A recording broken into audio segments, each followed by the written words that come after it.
आज के इस प्रयोग में हम बॉयल के नियम का सत्यापन करेंगे। बॉयल के नियम के अनुसार आयतन और दाब को अगर गुणा करें तो वो एक निश्चित राशि होती है, वो बदलती नहीं है। PV is equal to a constant.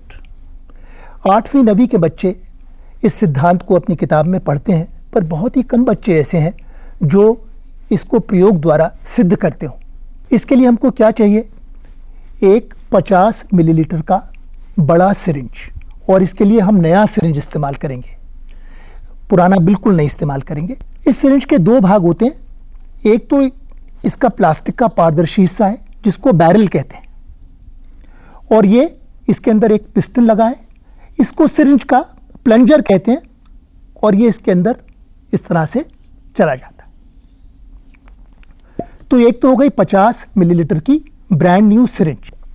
सबसे पहले हम एक फटे हुए गुब्बारे को थोड़ा सा फुला करके और उसमें डोरा बांध करके एक छोटी सी गोली बनाएंगे।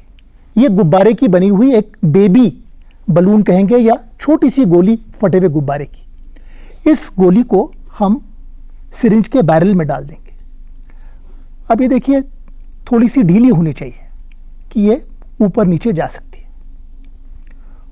उसके बाद में हम जो प्लंजर है, पिस्टन है, उसको सिरिंज के अंदर डालेंगे।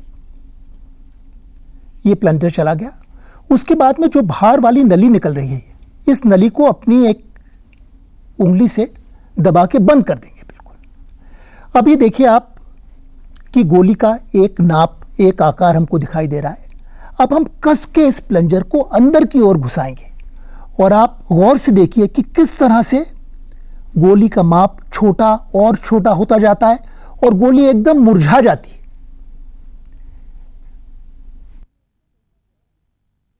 इसको एक बार दोबारा देखिए। यह गोली का पूरा साइज है।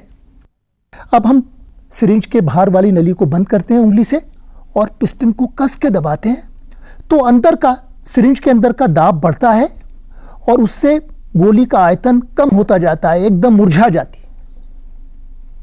यानी अगर दाब ज्यादा होता है तो आयतन कम हो जाता है। अब दूसरा दोबारा देखिए, ये वही गोली है जिसका सामान्य आकार है। अब हम क्या करेंगे, इस नली को दोबारा बंद करके अब पिस्टन को बाहर की ओर खींचेंगे। अभी आप देखिए आपको गोली का एक नाप दिखाई दे रहा है, और जैसे हम पिस्टन को बाहर खींचते हैं तो गोली फूल करके और बड़ी, एकदम फूल के कुप्पा हो जाती है। इसका आयतन बड़ा हो जाता है। उसका कारण यह है कि जब पिस्टन को बाहर खींच रहे हैं तो इसके अंदर का जो दाब है, दाब कम होता है और गुब्बारे का आयतन बढ़ जाता है। दाब कम होगा तो आयतन ज़्यादा होगा, दाब ज़्यादा होगा तो आयतन कम होगा। यानी PV प्रेशर गुणा आयतन, दाब गुणा आयतन हमेशा एक निश्चित राशि रहती है। PV is equal to constant, और यही बॉयल का नियम है। इसका सत्यापन इस छोटे से प्रयोग से होता है।